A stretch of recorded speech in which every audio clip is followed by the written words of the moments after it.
Hey, my babies, how y'all doing today?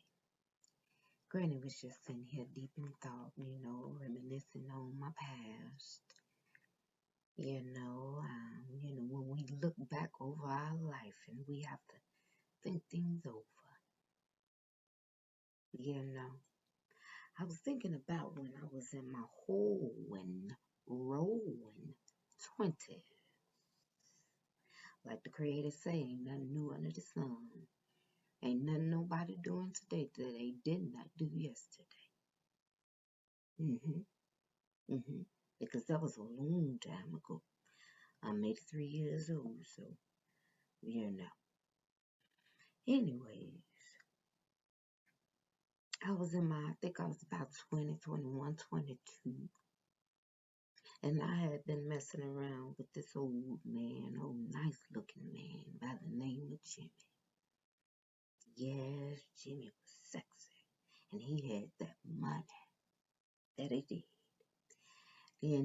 Chicago native, So, you sisters, you old sisters know what I'm talking about.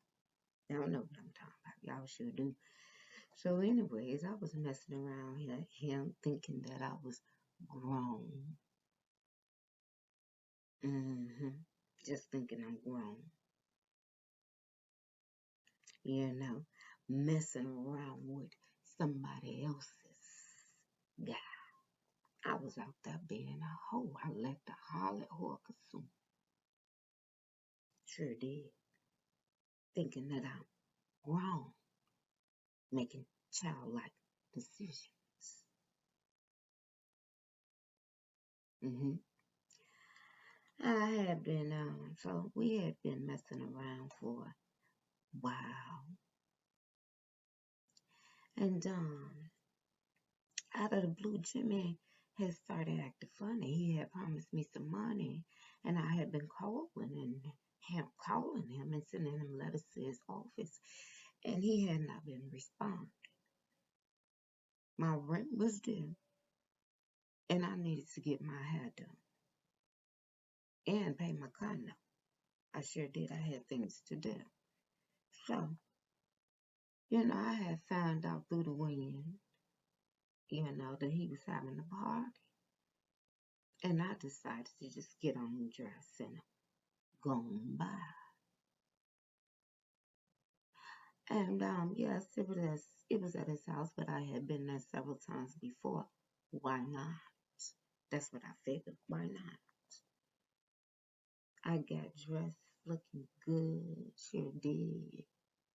Showing the flushes our sisters back then were not supposed to. I'm showing me and my girls, we finna go on here and invade some space because I want my money. Okay? So I get on over there, get on over to his house thinking I'm gorgeous, give my coat to Gaston. He knew me, he seen me many times before. Gave him my coat, looking good. And I walk on in there and I see Jimmy on over there talking to some other chick. And I say, okay. So I walked on past him slowly, made sure he saw me. And he looked at me with the shocked look on his face, and I went on ahead and walked on off. I sure did, thinking that I'm grown. But I knew I was young, and I knew this old man was intrigued. I had that Holly horse sway about myself. Hmm? So I say I'm going here to make me a drink, and I was hungry. I was gonna make me and my girls a plate. So we went on head on in the kitchen, and I went over to the sink and I washed my hands.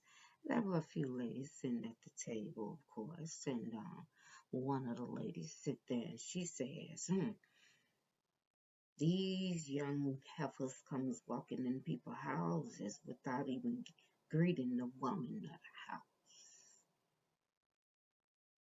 You just gonna come in here and wash your hands without speaking to the elders, let alone the woman of the house, young lady. I turned around and I politely looked the woman in the house of the house in her face and I said, "Sorry, hello, how are you doing?" The lady of the house looked at her associates and then she looked at me and she was like, "Well, how did you know I was the lady of the house?"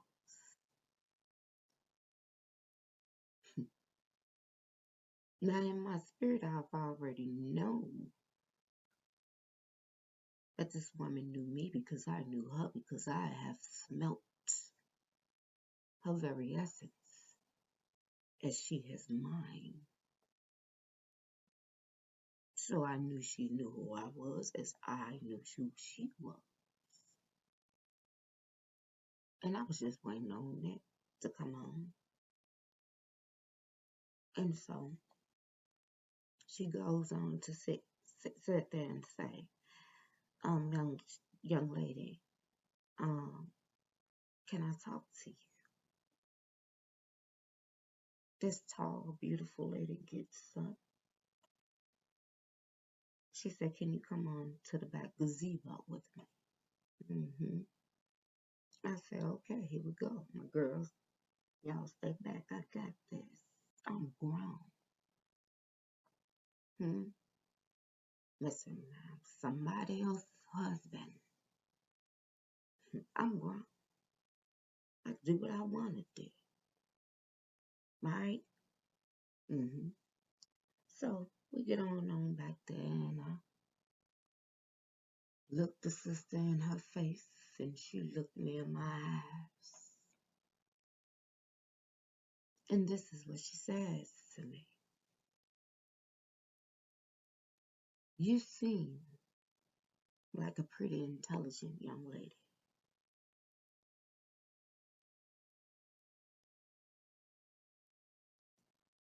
I don't know why you are sleeping with my husband,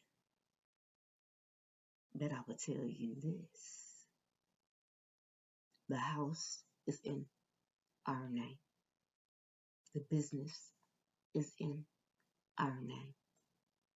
The cars are in our name. The 3 children have our last name. I don't know what you think you're finna get out of this, but you will not receive nothing. And don't come up pregnant, because you will not get a dime." I looked this lady, I say, "What?" She said, "You have no business with all us women as women in itself go through, especially as colored. I dare you. I have been knowing this man since I was a little girl. I ain't going nowhere."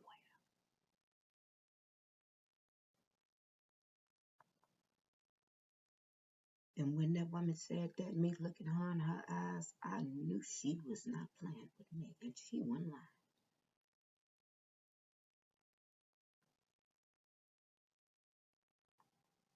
And she ended it by saying this: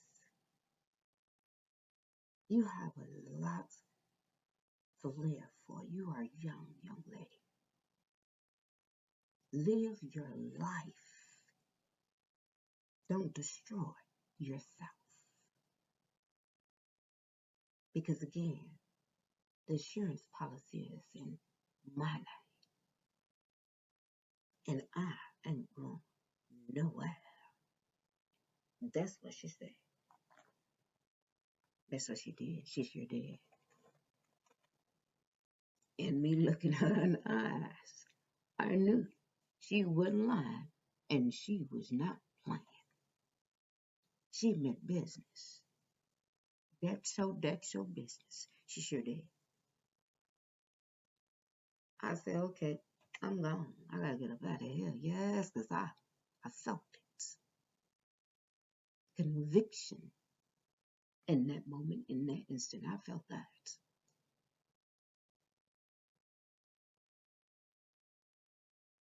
See, when we do foolish things in this world, we taking apart. We are using it. We using, let me say it right, parts of us that are not good. A lot of us know this, okay? And so that conviction comes real quick for some who know better.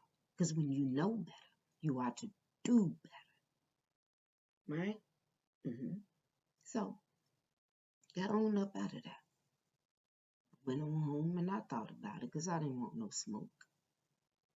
I decided to leave Jimmy alone. I sure did. He called, tried to catch up with me from time to time with the money grab and all that. No, I'm done. I'm done. Right?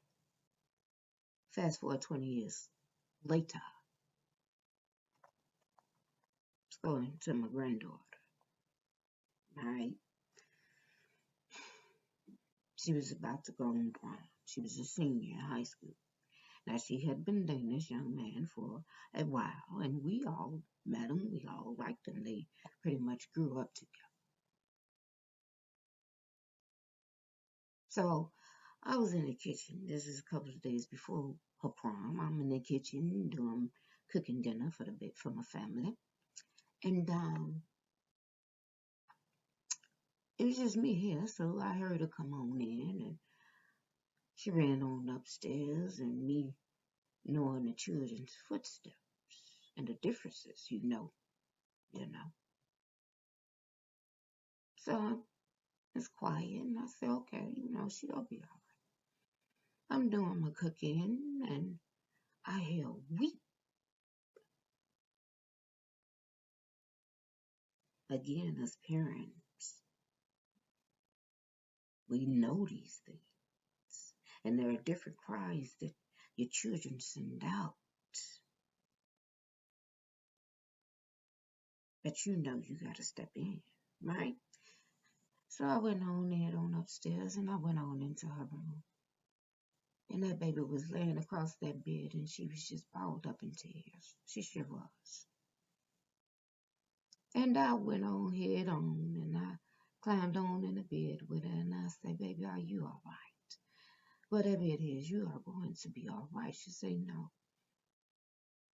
No, Grandma. She rose on up and she looked me in my eyes. She was like, no, Grandma, it's not.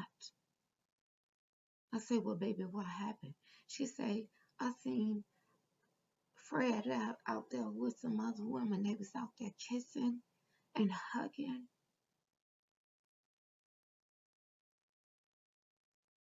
She said, why would he do this to me? Why couldn't he just tell me?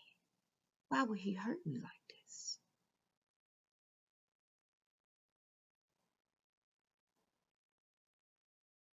And me looking my granddaughter in her eyes in that moment, in that instant, I had a flashback. I sure did. There goes that karma.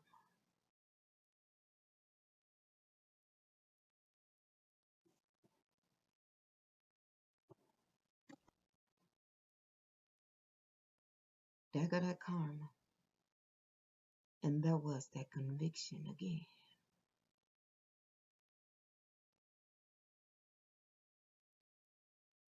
I had seen that look before, didn't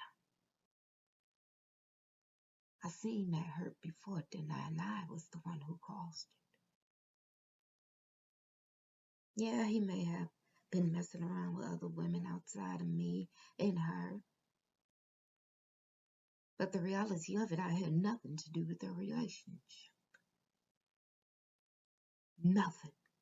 Whatever that man chose to do and whatever that woman chose to accept had nothing to do with me. I was wrong. And the simple fact that we women, when we do things like that, is more than likely going to be one that is a sister,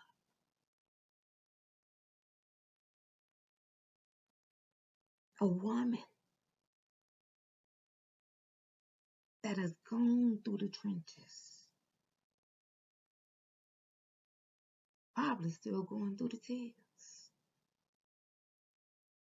And with us knowing that, how do we cause that type of pain upon one another?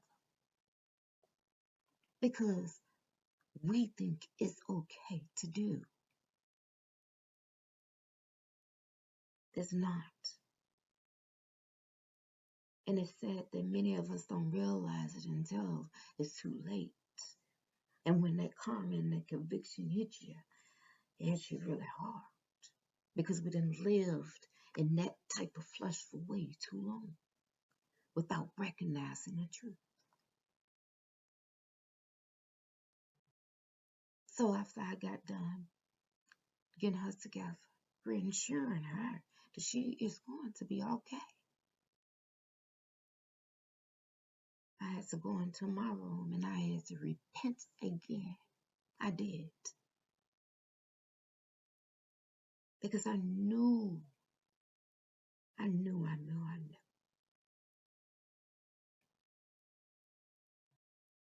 And for those of you who have never, out of obedience, made a Creator keep you, because you are, you are, you are, you are the truth. That you are. You sure as think. Know when you look back over your life, this is the truth.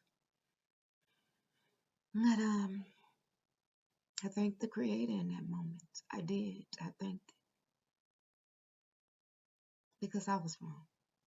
We could play with our lives. We play games with our lives when we're young, thinking that we're grown, forgetting we are young and no longer kings and queens, but just fools walking in the wilderness. I love you, my babies. I take it. I'll talk to you next time.